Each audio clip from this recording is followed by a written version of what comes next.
Hello and welcome to this edition of Weapons and Warfare. For Straight Arrow News, I'm your host, Ryan Robertson, and we are coming to you from National Harbor, Maryland, site of this year's Air and Space Forces Association's Air, Space, and Cyber Conference. Just ahead on this episode, 6 months after announcing some generational changes for the Air Force, we get a progress report from the Secretary of the Air Force, Frank Kendall, and Air Force Chief of Staff, General David Allvin. And we're getting an up-close look at two of the competitors competing for the right to wear the crown of the Collaborative Combat Aircraft. That's our weapon of the week. But first, some headlines you may have missed. Should the Chinese continue to amp up tensions in the South China Sea by taking a rusted relic of World War II, the U.S. would likely intervene. That's according to Philippine Secretary of National Defense Gilberto Teodoro, who told CBS's 60 Minutes if China were to take the Sierra Madre, that it would be a clear act of war on a Philippine vessel. In May, Teodoro stood with the Secretaries of Defense from Japan, Australia, and the U.S. as they outlined a mutual alignment across the Indo-Pacific to strengthen regional peace and security. First and foremost, we're here today because we share a common vision, and that vision is a free and open Indo-Pacific. And we believe that our continued work together will continue to promote activities that will help lead to that accomplishment of that vision. The Sierra Madre, a World War II-era ship that serves as a base for a small garrison of Philippine Marines, was intentionally grounded by the Philippines on the Second Thomas Shoal to serve as a marker for Philippine maritime territory. In recent months, it's been the site of increased aggression and provocation by the Chinese, who falsely claim the territory as their own. For the first time, the Air Force has released video of an airborne B-21 Raider. While amateur videographers have captured the Raider in flight, this marks the first time the Air Force has given the green light to video of a takeoff and landing at Edwards Air Force Base in California. At the same time, Northrop Grumman's president of aeronautics, Tom Jones, told attendees of a panel at Airspace and Cyber that the next-gen long-distance bomber is flying as often as twice a week. The hope is the Raider will be a daily flyer, unlike the B-2 Spirit, which traditionally has required significant maintenance after each sortie. If testing continues to progress as expected, the Air Force says the B-21 will be operational sometime in the mid-2020s. Talk about being a good neighbor. The U.S. Army recently helped a Canadian politician jump out of a perfectly good aircraft.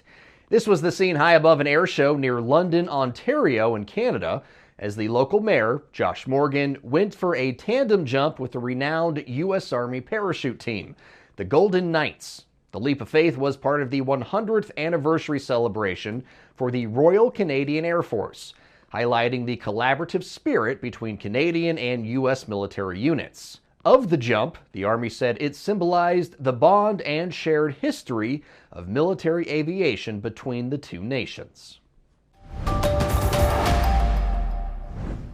It was just 6 months ago, on a very similar stage in Aurora, Colorado, when the Secretary of the Air Force and the Air Force Chief of Staff announced a series of service-wide changes in the face of evolving threats and the changing nature of warfare. Half a year later, Frank Kendall and General David Allvin are front and center once again, meeting with the troops, but this time to deliver a progress report on the changes being made. China, China, China. I didn't want to disappoint you. No one can ever accuse Frank Kendall of not playing the hits. And even though the 26th Secretary of the Air Force kicked off this year's Air, Space, and Cyber Conference with a moment of levity, he remained as on message as ever during his keynote address to scores of airmen and guardians. The threat from China is increasing. I've instructed our briefers to stop referring to the Chinese Communist Party and the People's Liberation Army as a future or emerging or potential threat. I've been closely watching the evolution of its military for 15 years. China is not a future threat. China is a threat today. That threat, along with Russia's continued aggression against Ukraine, as well as prolonged unrest in the Middle East, helped spur a series of service-wide changes for the Air and Space Forces that were announced in early 2024. The short version of our progress on the 24 decisions that we announced is that all the actions required are well underway. A few are slightly behind their original schedule, but overall progress is excellent, and nothing is far enough off track to cause major concern. Despite that optimistic outlook, concerns do remain, notably with Congress. Between bureaucratic gridlock and an ever-increasing emphasis on cost-saving practices, Kendall says he remains committed to moving the ball forward through communication. My overall guidance is that we need to move at the speed of leadership, not the speed of bureaucracy. What that means in practice is that any concerns or issues are elevated quickly to the senior leaders so they can be resolved. To be blunt, we don't have the time for petty parochial interests or arguments about turf. For the Air Force's top boss in uniform, General David Allvin, that time is as much a resource as funding and manpower. Speaking after Secretary Kendall, the Air Force Chief of Staff said much has been done in the last 6 months, but there is still distance yet to be covered. This is not academic. We just finalized the command selection list. So in summer of 2025, you will have 60 of your wings or 40% of the United States Air Force, which will be under this construct. And we will continue to move down that ramp because we're moving forward on that. This is not an intellectual exercise. We're moving out. Also among the General's points of emphasis is the provisional stand-up of the Integrated Capabilities Command, which will oversee the largest restructuring of the Air Force since the start of the Cold War nearly 80 years ago. Because this is something we absolutely have to get right, but we know we have to get right fast. And so putting those together to make sure the operators from all of the different functional areas are coming together, imagining the future. And number one for Integrated Capabilities Command, we have to remain competitive into the future. A future that Allvin says has to reflect an Air Force that's right for its place in time and history. An Air Force that has changed because the threats have changed. There will be challenges ahead. There will be dark skies ahead. There will be trouble ahead. And if we don't plan for how we're going to navigate through that, the storm will come upon us and we won't be prepared. In this, our time of consequence, it is up to us to have the courage, the boldness to take these actions. And I believe that these actions will result in what our airmen need, which is one Air Force, and what the Joint Force demands, which is one Air Force, what the nation demands, which is one Air Force, to meet the challenge and ensure we can continue to fly, fight, and win and deliver air power anytime, anywhere. Thank you.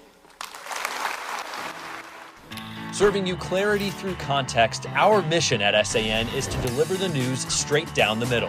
We're different from mainstream media because we spotlight distorted headlines and show you how to do it too. Discover stories that right and left-leaning outlets are choosing not to cover by using our Media Mist tool. Download the SAN app and turn on notifications to have straight facts delivered right to your phone or tablet, and get straight facts anytime at SAN.com. A little more than 2 years ago, Secretary of the Air Force Frank Kendall announced plans for the Air Force to build a fleet of autonomous drones that would fly into combat alongside crewed platforms. Called the Collaborative Combat Aircraft, 5 companies were selected for the initial round of competition for the contract: Lockheed Martin, Boeing, Northrop Grumman, General Atomics, and Anduril. In April, that number was whittled down to just 2, General Atomics and Anduril. And at the AFA's Airspace Cyber 2024 conference, we got our first up-close look at the finalists, which is why the CCA is our weapon of the week.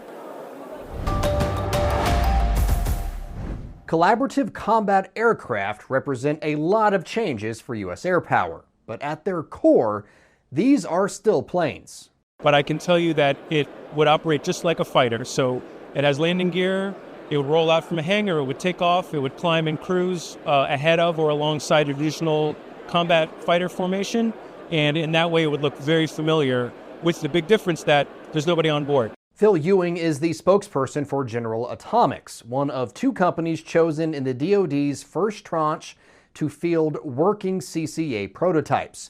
The other is Anduril with its Fury. We spoke to Anduril previously about Fury, but the company declined to do an on-air interview during ASC 2024. We do, however, know it will operate on largely the same principles as General Atomics' CCA. It will be fast and maneuverable. It's designed with modularity in mind so it can accomplish multiple missions, and above all, it will be attritable.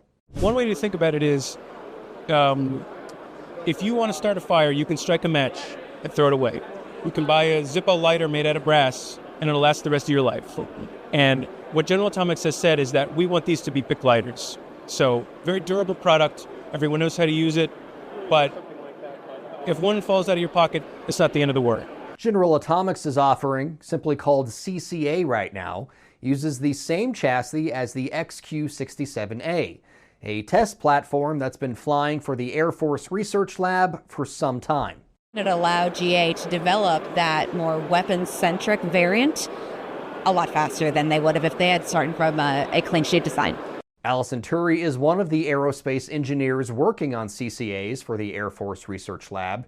She was also a key contributor to an early design of the Fury when it was being developed by Blue Force Technologies before the company was acquired by Anduril. The intent of this program was to develop a low-cost unmanned system that could act in a red threat scenario so that we can do pilot red air training at a lower cost point than we typically do right now. Once the full capabilities of autonomously flown jet planes came into focus, the idea to take them from targeting training drones to full offensive weapons quickly became reality. Trenton White is the AFRL's program manager for the XQ-67A. He says part of the quick development surrounding CCAs as an overall concept was the willingness to share what he and his team learned in the lab with the companies tasked to build the things. So it could consist of hardware, the structure. It could be electronics or subsystems that are shared across the different vehicle variants, and even software. And so with that as a starting point, that saves time and cost in developing new variants off of that architecture. Another cost saving CCAs bring with them the price to train new pilots. You don't need to train and retain pilots because it's autonomous, so you can build as many of them as you need. You can fly them in great numbers against an advanced adversary, and you can start to do things that you couldn't do any other way. So when can we expect to see CCAs taking to the skies? General Atomics says its version will start logging time in mid-2025. All opinions expressed in this segment are solely the opinions of the contributors. All right, folks, that's just going to about do it for us this week on Weapons in Warfare. Sure hope you enjoyed all the content that we were able to bring to you from National Harbor, Maryland, site of this year's AFA's Airspace and Cyber Conference. Now, we got way more content than we can fit into just one or two shows. So please be sure to like and subscribe to all of our social channels, and make sure you check out our website, san.com, for more. We have a lot of stuff coming your way over the next few weeks/months. But before we go, I want to spend a few minutes talking to you about the power to meet the moment. During his keynote address, General David Allvin discussed times when the Air Force had to make changes and essentially change how it operates. Historically, change happens after large events, like the attack on Pearl Harbor, the fall of the Berlin Wall, or the attacks on the World Trade Center and Pentagon. Those moments were so cataclysmic, the entire force structure of the Air Force was altered to meet the needs of the moment. Currently, the Air Force is undergoing another major restructuring, but this time there was no life-altering moment. This time, we more or less know what's coming: a conflict with China. Much like the Air and Space Forces are making the necessary changes now in order to meet the needs of the future, so too can we take a look at our lives, figure out the challenges, and then make the changes needed to meet the moment. Why wait for catastrophe when you have the power and ability to adapt while things are stable? We can't meet the moment if we aren't prepared for the moment. For senior producer Brett Baker, video editor Brian Spencer, and graphics artist Dakota Patillo, I'm Ryan Robertson with Straight Arrow News, signing off.